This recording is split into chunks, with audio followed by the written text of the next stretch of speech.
And today I'm going to teach you how to do the half-kneeling thoracic spine rotation and bend. So what you're going to do is come into a half-kneeling position. You're going to pull your abs nice and tight by tilting the pelvis and squeezing the glutes. You're going to tuck your back toe under to stabilize the movement. Then from here, you're going to grab something nice and light like a PVC pipe or a light dowel and rest it across the back of your traps. From this position, you're going to take a nice big inhale.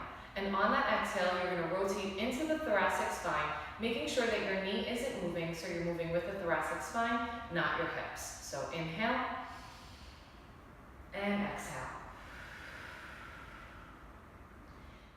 Once you've reached full rotation, you're going to inhale again, and then on that exhale, you're going to go in for that bend.